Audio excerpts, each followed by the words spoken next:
Talking today with Brian Pearson of American Benefits Exchange about some of the scams targeting veterans as we come up on this Veterans Day. It's an unpleasant reality for so many of our veterans that have been victim to scam artists. Right, absolutely. And you know, last year there were over 100,000 complaints filed from veterans as well as active duty military and their service members. So it's a big problem, and as I've said before, it's a perfect storm. You know, with both military and veterans, active duty and veterans, you know, a lot of these military members, they're younger. It's maybe their first career, their first steady paycheck. There's a lot of deployments, a lot of training, moving around, PCS moves. They're constantly having to find new insurance companies, new banks. They're maybe buying their first homes, first cars. A lot of their personal information is out there, and again, it's a perfect storm for scams. Yeah, it really is. And they're used to dealing with maybe so many more issues of paperwork and bureaucracy and phone calls than the average person is, whether active duty or as a veteran.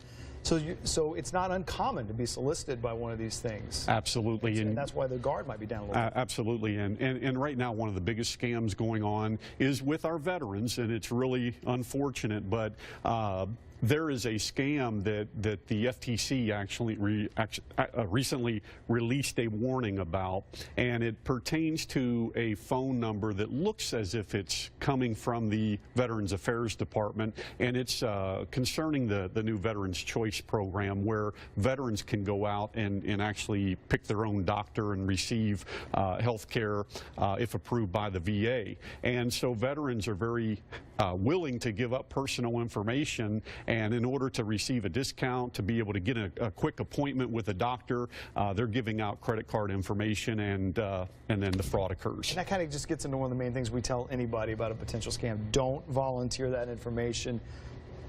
Don't be afraid to be a little rude or a little aggressive, right. Shutting those things down when someone comes to you. Right, absolutely. You know, that is a very important rule, because, you know, identity theft for active duty military, veterans, or even, you know, the regular civilian, you've got to keep that personal information close to your chest. Yeah. Other tips that you put down here, just, again, keep your guard up, do your research. Anyone who calls that's legitimate shouldn't mind you hanging up, checking on your end, and then calling them back. Well, a lot of people do not realize that the debt collection calls, for example, where, you know, they may be very aggressive, you know, threaten you with lawsuits, jail time, things like that. Most military, veterans, even civilians don't realize that they must, in writing, within 5 days, provide you the specific details about that alleged debt. So don't be so willing to give out personal information, credit card information, and so forth, just because you're receiving a threatening phone call. That's right. And certainly when the subject of a wire transfer of funding comes up very early, I mean, that is just a huge red flag. No wire transfers at all. It's very difficult to track that or trace that. Once the money's wired, it's gone.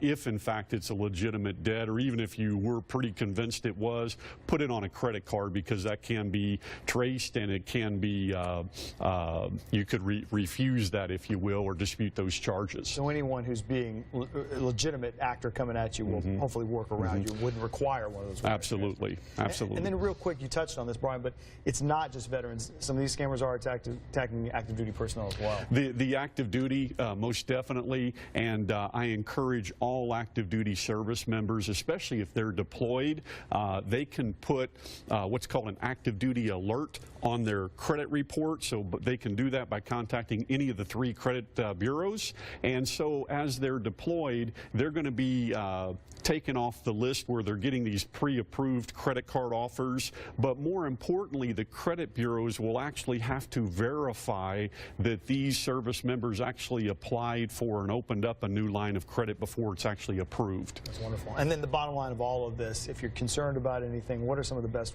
resources or advice you'd have to check back on a potential scam? Well, do your research. You know, again, there's so much information out there that is readily available, whether it be contacting your local Better Business Bureau, the National Consumers League. They can go to our website.